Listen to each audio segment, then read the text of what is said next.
नाती जपावी लागतात. नाती अशी टिकत नाहीत, नाती जपावी लागतात. माझी प्रवचन ऐकता ऐकता तुमची घरसुद्धा सुधारू द्या. नुसतं अध्यात्म कळून काही उपयोग नाही. जीवनामध्ये ते अध्यात्म पाजरलं पाहिजे. आणि जे काही माझं आहे ते उघडं सांगितलं. काही काय असं काही मागे पुढे काही लपून ठेवण्यासारखं काही नाही. काय पटलं नाही तरी काहीतरी आम्हाला पटून घेतो आम्ही. त्यावेळेला त्या पटून घेतात, त्यावेळेला मी पटून घेतो. त्यावेळेला मुलांचं पटलं नाही तरी त्यांच्याकरता पटून घेतो. यावेळेला त्यांचं ऐकू, पुढच्या वेळेला आपलं ऐकायला लावू. बरं, दुसरी गोष्ट एक आहे, सगळेच घरात वारकरी असल्या कारणाने इकडे तिकडे जाणारे कोणीच नाही. थोडंसं कुठेतरी इकडे तिकडे किरकोळ. कशाकरता सांगितलं? याचा भाग आहे बरं का. काही आस्तिक आहेत, काही नास्तिक आहेत. माझं चुकीचं जरी असलं तरी सगळे एका मताने जातात, म्हणून त्याच्यामध्ये विभिन्नता कुठे होत नाही. म्हणून एक सूत्री कारभार असावा. आणि हे एक सूत्री कारभार केव्हा होतो? जेव्हा एकमेकाचं एकमेकावर अत्यंत प्रेम असतं तेव्हा. आम्ही कोणी एकमेकाला सोडून राहू शकत नाही.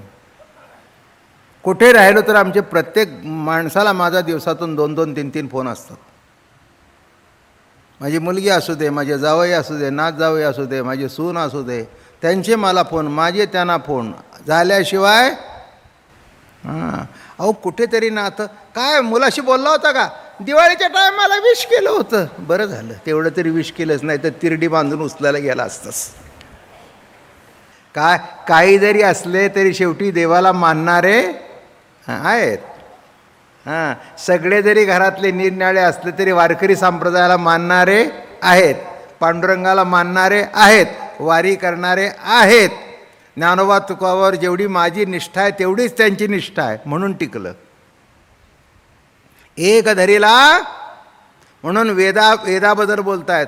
चहुवेदी जाण साई शास्त्र कारण, पण शेवटी 18 पुराणे हरिसी गाते, म्हणून टिकलं. एक वैशेषिक न्याय, सांख्य योग, पूर्वमीमांसा आणि उत्तरमीमांसा, हे 6 जरी असले ना ते ह्या जोड्या आहेत. वैशेषिक न्याय, सांख्य योग, पूर्वमीमांसा आणि उत्तरमीमांसा. आलं लक्षात? हे प्रत्येकाचे ऋषी भिन्न आहेत. डिटेलमध्ये सांगायचं म्हटलं तर टाईम खूप जातो. न्यायशास्त्राचा विचार केला तर न्यायशास्त्राचा करता गौतम आहे. त्याने 5 अध्यायाच्या न्यायदर्शन नावाचा ग्रंथ लिहिला आहे. गौतम आहे, बरोबर आहे. मग दुसरे वैशेषिक आहेत, हे कणाद. कोण त्याचे करते? कोण? कणाद. यांचे दर्शनाचे 10 अध्याय आहेत. द्रव्य, गुण, कर्म, सामान्य, विशेष, समवाय वगैरे वगैरे वगैरे. असं गौतमाने सांगितलेले 16 तत्वांचा मिश्रण त्याच्यामध्ये आहे, म्हणून ती जोडी आहे, न्याय आणि वैशेषिक न्याय. तिसरे आले सांख्य. यांचा करता कपिल आहे. सांख्यसूत्र एकंदर 85 आहेत, मग 527 आहेत. त्याचे 6 अध्याय आहेत. त्रिविध दुःखासी, आत्यंतिक निवृत्ती, पुरुषार्थ प्रकृती प्राप्त वगैरे वगैरे वगैरे. चौथे योगशास्त्र. याचा करता पातंजली आहे. ते सध्या नाव तुम्हाला पाठ झालं आहे. अगदी दात घासण्यापासून, बरोबर आहे ना? दात घासण्यापासून सगळं पातंजली आलं आता, बरोबर आहे ना? म्हणून त्या योगाचं नाव काय? पातंजली. आता ह्या जोड्या आहेत, हे आणि हे दोन्ही एक आहेत, म्हणजे त्यातले विषय ह्याच्यात आले म्हणून कॉम्बिनेशन आहेत, बरं का? पुढे म्हणतात पूर्वमीमांसा आणि उत्तरमीमांसा. ग्रंथ जैमिनी यांनी केला. पण हे गंमत मला म्हणता म्हणता एक गोष्ट आठवली जैमिनींची. नाव असलं मला आठवलं. अरण्यामध्ये निघाले होते जैमिनी,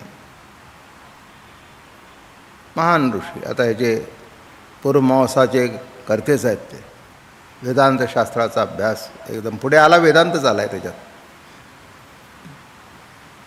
आणि एक अतिशय देदीप्यमान स्त्री एका झाडाखाली बसली होती, डोळे झाकून तपश्चर्या करत होती. अतिशय देदीप्यमान. हे थांबले तिथे, बरं का? थांबले, म्हणाले आपण कोण?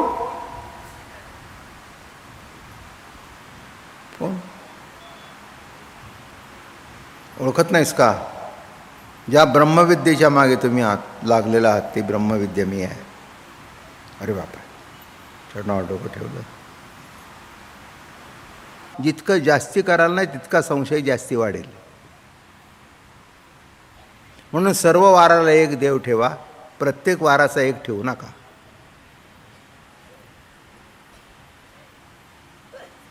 नाही, माझं बोलणं कळलं का? सर्व वाराला एक देव ठेवा. एका शेतामध्ये 1000 माणसाच्या भात केल्याची परीक्षा आहे, तसं एक पांडुरंगाच्या स्मरणामध्ये विश्वातल्या सर्व देवांचं स्मरण आहे, एवढं लक्षात ठेवान करा. हे काय ते काय ते काय सगळीकडे तोंड खुपसायला जाऊ नका. काही तुमच्या तोंडाला लागणार नाही, खरकटं फक्त तोंड होईल. मग काय सांगतायत? काय कर, काय कर. मग व्यास काय करत होता? त्या मोठ्याची कथा आहे का? म्हणजे बाकी त्यांची सांगायची गरज नाही. अहो, त्या सरस्वतीवर असे बसले होते ना. सर्व लिहून समाधान कुठं आहे? काय सहज सांगायचं म्हणून. आता मी रोज प्रवचन करतो, मला समाधान आहे म्हणून करतो, नसतं तर केलं नसतं मी. आणि तुम्ही काय येत आहे? हां, एवढ्या वर्ष येत आहे ते तुम्हाला समाधान मिळतं म्हणून येत आहे ना. नाही जर समाधान मिळालं तर याल का? ते बाबा महाराज ना मागे बरं सांगत होते, आता काहीतरी कुठेही वेळ काढतात. बाबा महाराजाला उचलून ठेवतील एका कोपऱ्यात. पण काय हो, छान, काय बरं वाटतं, समाधान वाटतं. काही साधी बोळी माणसं आहेत ते कळत नाही, पण बरं वाटतं. अरे तेवढ्या करताच आहे ना, आणखीन काय. मी सुद्धा मला बरं वाटावं म्हणूनच सांगतोय, आणि तुम्ही बरं वाटावं म्हणून ऐकतोय. कोणाला इथे व्यास व्हायचं आहे, कोणाला इथे ज्ञानेश्वर महाराज व्हायचं आहे. आम्हाला ज्ञानोबा तुकोबा व्हायचं नाही. त्यांचं जरी होता आलं आयुष्यात तरी खूप झालं. काय म्हटलं मी? हां. आणि रोज प्रार्थना करावी, आपुले म्हणावे मजन उपेक्षावे, प्रेम सुख द्यावे माय बाप्पा. फक्त आपलं म्हण आम्हाला. तू आम्हाला आपलं म्हणलंस की आमचं काम झालं. बाकी आम्हाला काही कळलं नाही तरी हरकत नाही, काही कळायची आवश्यकताही नाही आम्हाला. मग आता मान खाली घालून बसले. व्यास आले, बघितलं, डोळ्याला धार लागली होती. विणा ऐकू आला, भजन ऐकू आलं. का म्हणाले? काय झालं? उठले, नारदाचे पाय धरले. म्हणले, नारदा, सर्व लिहिलं पण समाधान नाही. नाही म्हणले, सर्व लिहिलं नाही, अजून एक राहिलं आहे.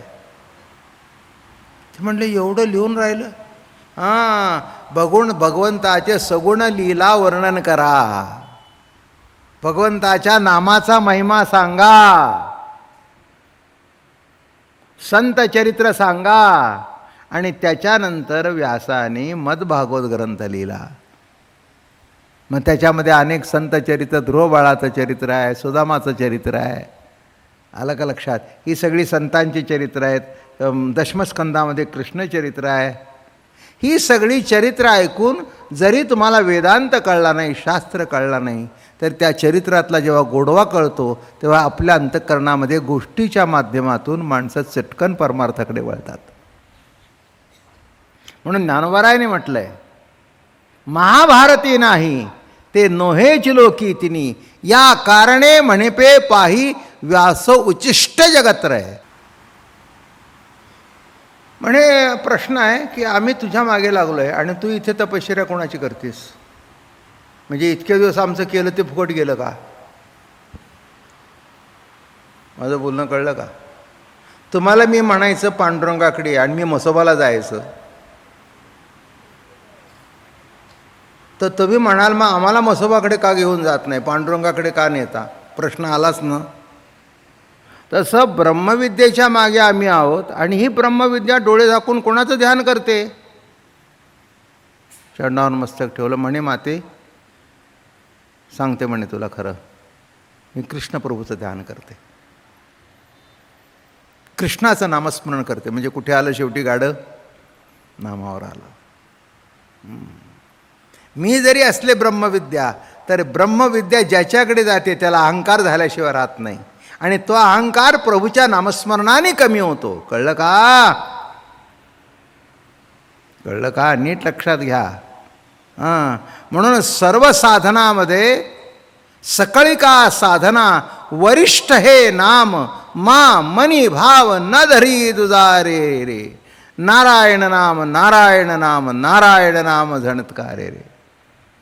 म्हणून चहुवेदी जाण साई शास्त्र कारण असून एकंदर सूत्रे 2000 मीमांसाचे आहेत, पूर्वमीमांसाचे 745 आहेत.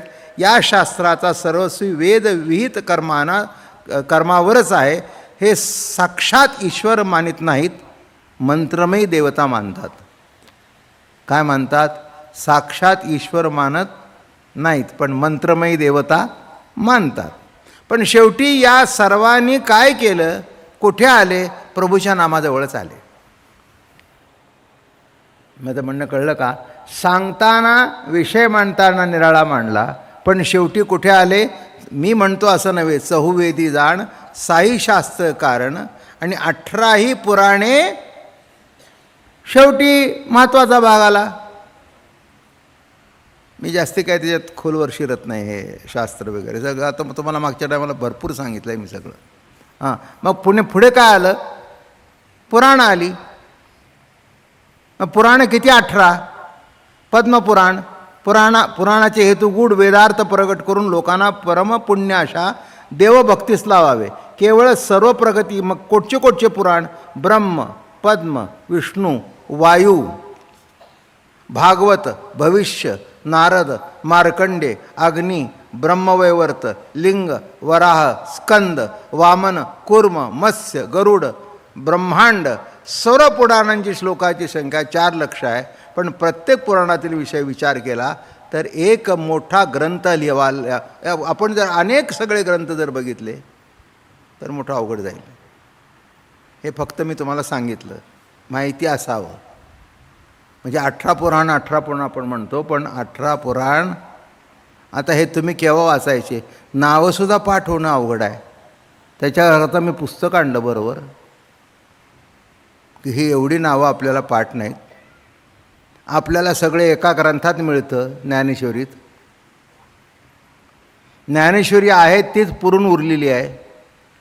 आणि भागवते महापुराण आहे, जे मत भागवताची प्रवचनं आहेत. शेवटी गंमत सांगू का? 4 वेद, 6 शास्त्र, 18 पुराण व्यासानी करून सुद्धा अतृप्त राहिले. आहे ना? माझ्या गाठची कथा नाही आहे. अतृप्त राहिले. इतके अतृप्त की काही बोलायची काही गंमत नाही. गंगेच्या सरस्वती तीरावर आले. भागवतात ओवी लिहिली आहे, तो आला सरस्वती तीरा, मग देखिले व्यास ऋषीश्वरा, जो संशयाच्या महापुरा पहुडला असे. प्रेमाशिवाय सगळं व्यर्थ आहे रे. नामाशिवाय सगळं व्यर्थ आहे. नाम प्रेम भक्ती कर, प्रेमाने नामस्मरण कर, आवडीने कर. हे कोण सांगतायत? शुक महामुनी. शुक महामुनींचं थोडक्यात सांगतो महत्त्व, अजून कळेल.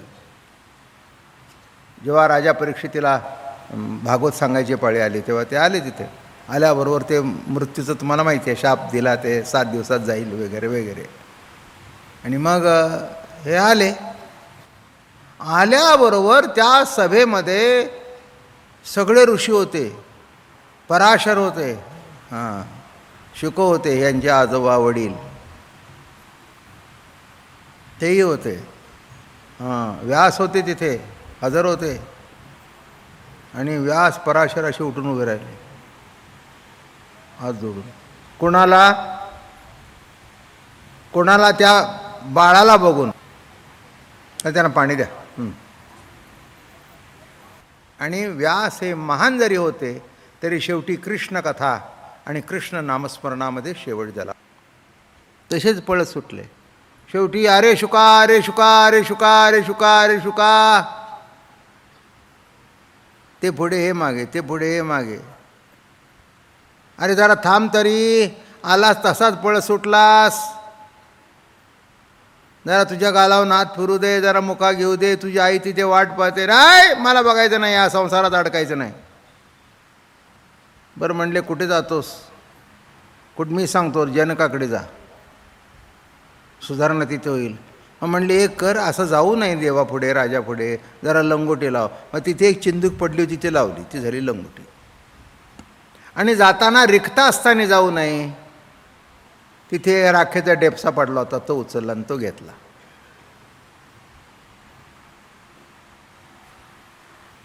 गेले राजा जनकाच्या दरबारमध्ये. शेवटी भागवत कथा शुकांनी सांगितली बरं का परीक्षित राजाला. ओवी सांगू शुकदेवांची.